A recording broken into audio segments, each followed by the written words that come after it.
राज ठाकरेंनी एका जपानी तरुणीचा व्हिडिओ शेअर करत तिचं तोंड भरून कौतुकही केलं। ही तरुणी अस्खलित मराठी शिकत असून तिला मराठी भाषेबद्दल असलेलं कुतूहल पाहून राज ठाकरेंनी आनंद व्यक्त केला। विदेशी लोकांना आपल्या भाषेबद्दल आदर आहे, मात्र काही स्वकीयांना ते कळत नाही असा मार्मिक टोलाही राज ठाकरेंनी लगावलाय।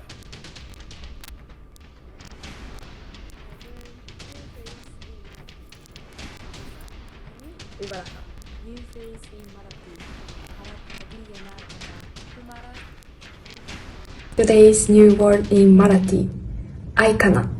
In Japanese, 聞いてください.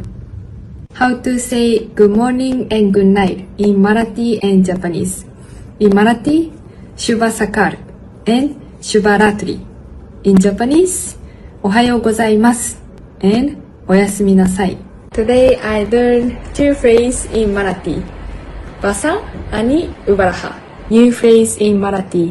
परत कधी येणार आता तुम्हाला सर्वांना छत्रपती शिवाजी महाराज जयंतीच्या हार्दिक शुभेच्छा। जय भवानी, जय शिवाजी, जय महाराष्ट्र।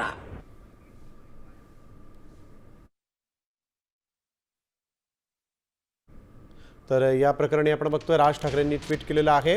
एका जपानी तरुणीचा एक व्हिडिओ समोर आला। ती सध्या महाराष्ट्रामध्ये वास्तव्याला आहे आणि ती तिच्या परीनं मराठी भाषा शिकायचा प्रयत्न करते। हे सगळं काही हजार किलोमीटरवरून येणारे परदेशी पाहुणे पण इथं आल्यावर या प्रांताची भाषा मराठी आहे हे सहजपणे मान्य करतात। ते जर इथं खूप काळ राहणार असतील तर ती भाषा शिकण्याचा प्रयत्न करतात, नाहीतर किमान भाषेचा अनादर कधीच करत नाहीत। उलट आपण त्यांच्या समोर आपल्या भाषेत बोललो तर त्यांना आनंद होतो। त्यांना जमलं तर आपल्या भाषेतील नाटकं बघायची असतात, इथली खाद्य संस्कृती समजून घ्यायची असते, इथला इतिहास समजून घ्यायचा असतो। आणि हे सगळं करताना त्यांना मराठीबद्दल जितकं अपार कुतूहल असतं तितका अपार आदर पण असतोच। ते इथून इतर राज्यात गेले तर तिकडे जाऊन पण त्याच उत्सुकतेने सगळं बघत असतात, शिकत असतात। माझं मराठी भाषिकांना आवाहन आहे की परदेशी व्यक्ती तुमच्या भाषेचा सन्मान करतील आणि करतात, पण इथल्या मुठभर स्वकीयांना या भाषेत बोलतं करण्यासाठी आपली भाषा ज्ञानाची आणि अर्थार्जनाची बनवूया, जेणेकरून ती शिकल्याशिवाय पर्याय उरणार नाही। त्या जपानी मुलीला मनपूर्वक धन्यवाद असं ट्विट राज ठाकरेंनी केलंय।